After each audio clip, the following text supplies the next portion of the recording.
somebody I've wanted to have address us for several of these programs, and for one reason or another, it just hasn't worked out, but I'm delighted to say is here today, is a woman who's done some extraordinarily important research into a microcosm of a much larger problem, namely our dependence upon China for various elements of critical supply chains.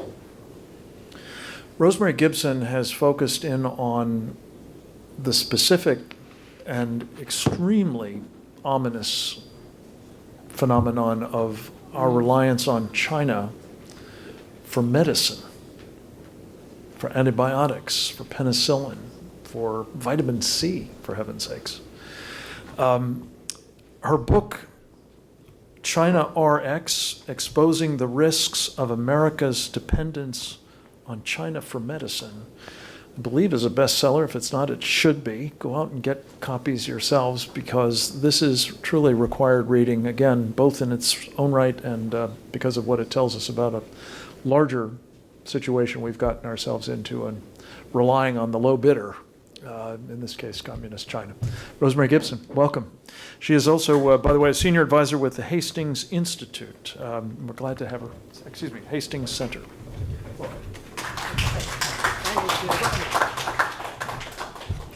Good morning, everyone. Thank you, Frank, for the opportunity to be here today. There's a hidden and overlooked threat to the nation's health security and national security, and that is our dependence on China for basic medicines. These are not the counterfeit drugs I'm talking about purchased on the internet.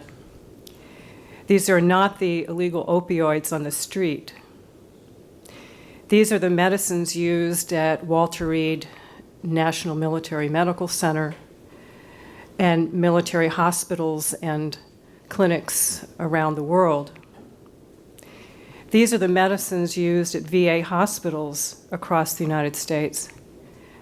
And these are the medicines used at hospitals here in the Washington, D.C. area by members of Congress, their families, and presidents here and across the country. The United States is so dependent on China for medicine that if they shut the door, within months, if not weeks, our healthcare system will collapse. Business continuity would cease to exist. Let's take penicillin. The last penicillin plant in the United States closed in 2004.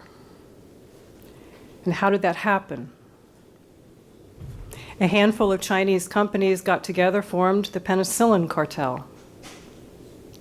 They dumped product on the global market, and they drove out all US, European, and even Indian producers. They undercut on price, and once they gained dominant global market share, increased the price.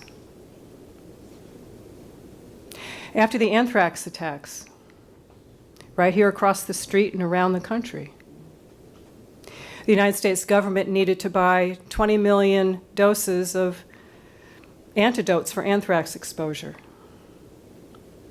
We can't make them anymore.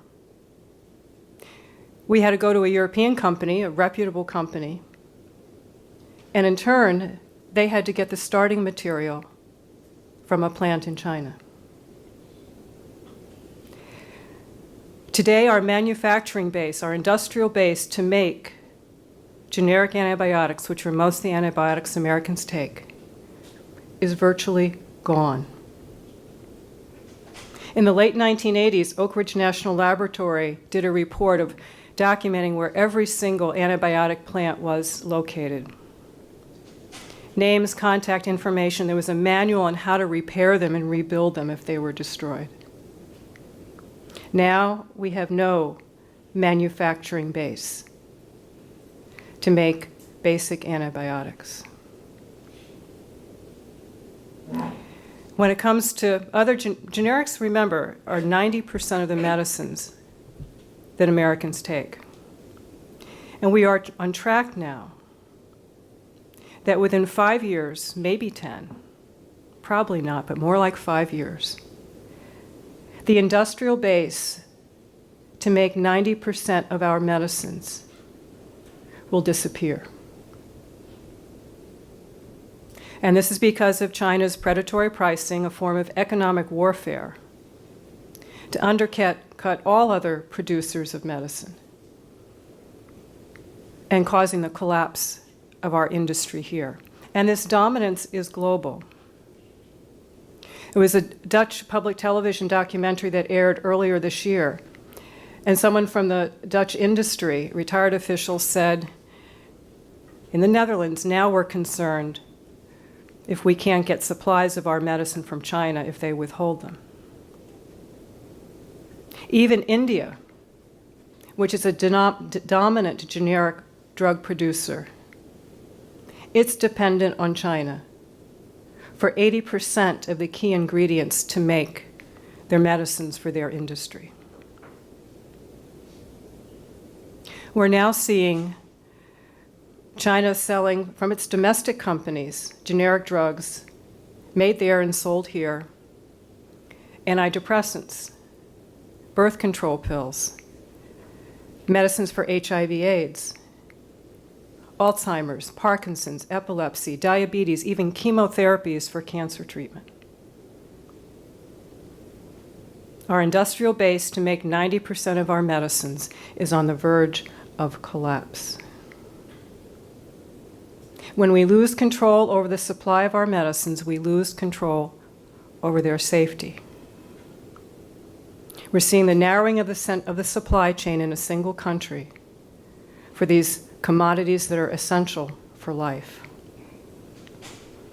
More than 10 years ago, there was a blood thinner called heparin used in every hospital in this country and around the world, and hundreds of Americans died because of a contaminant, a lethal contaminant that was put in there for economically motivated reasons. There was a shortage of pigs because of blue ear disease, and now we're seeing Africa swine flu, even worse situation now.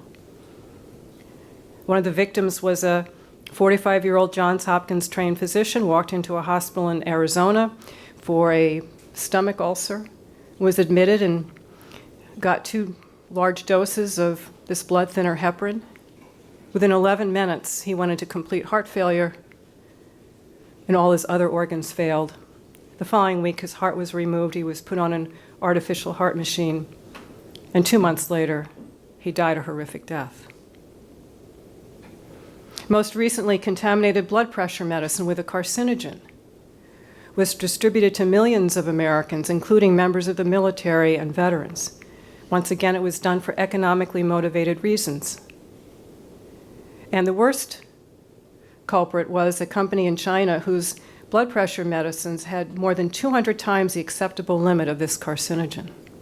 And it knowingly sold products to the United States that did not meet US standards.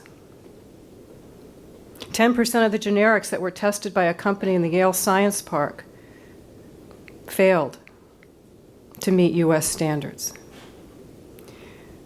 The national security issues are pronounced.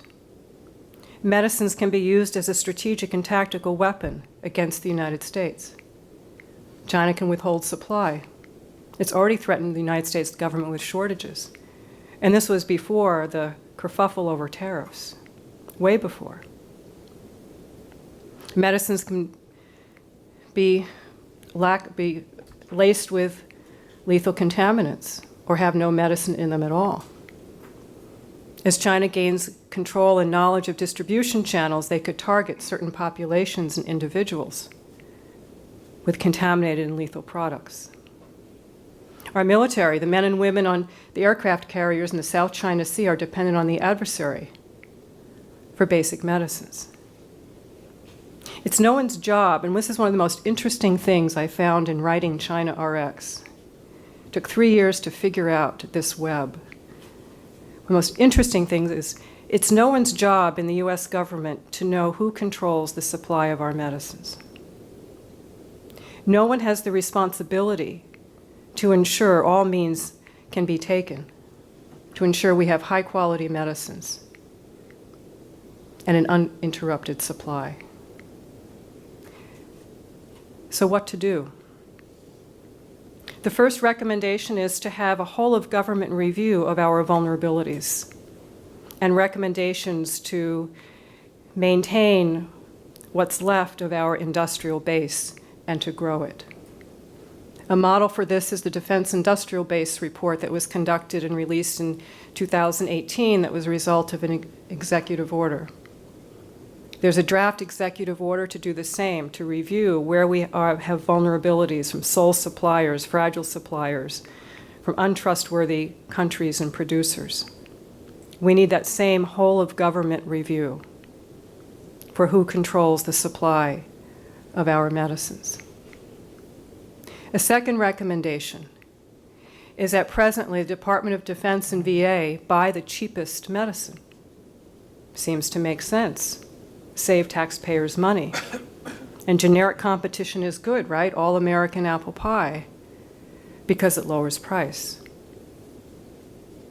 That practice is inadvertently driving production to China, because it's the only country in the world that can subsidize and does subsidize its domestic industry.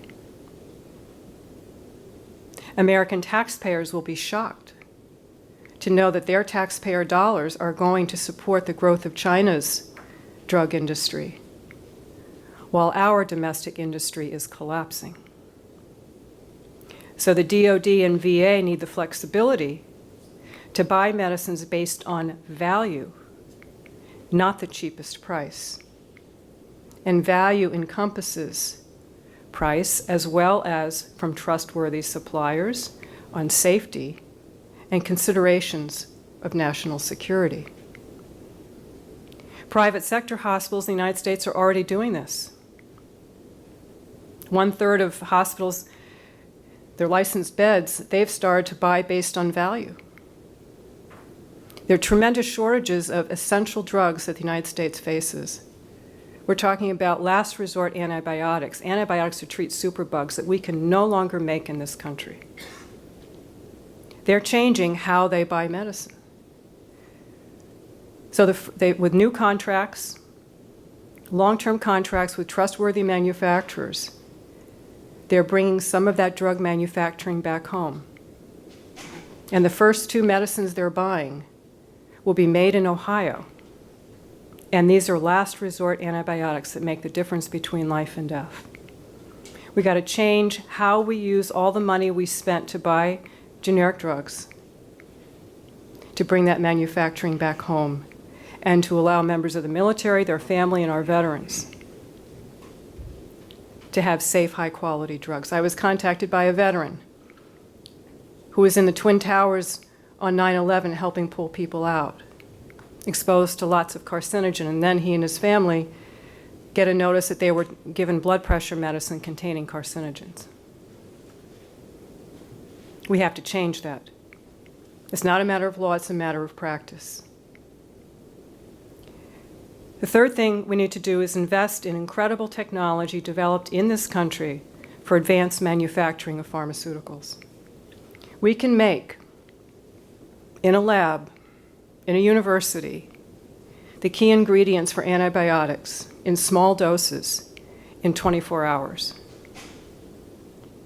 Congress needs to support advanced manufacturing technology on a commercial scale to demonstrate its feasibility, to demonstrate to the market that it can be done with large-scale production for our generic industry. The generic companies now, what's left of them, have no incentive to invest. Congress should invest to demonstrate the feasibility of advanced manufacturing of essential medicines here at home, and this would rejuvenate and revitalize communities across this country while enhancing and enabling our national health security and national security. And finally, pigs. Pigs and pig intestines are the source of this very important blood thinner, heparin, that's used in every hospital around the country, every surgery. And with the African swine flu virus decimating the pig population worse than ever before, what's to come.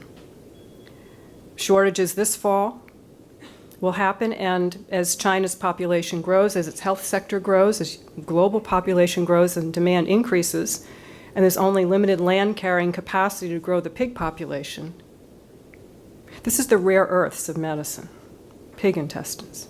It takes one pig to make one vial of this medicine. The Committee on Foreign Investment in the United States should review the purchase of Smithfield by a Chinese company. Not necessarily for food security, but for health security. If we don't have that product, and China controls 80% of the global supply, if we don't have that capability, as they say, to put all the pig guts into production of heparin for the United States, our hospitals would cease to function. People on kidney dialysis would die within weeks. So we need a CFIUS review of the purchase of Smithfield for purposes of our national health security and national security.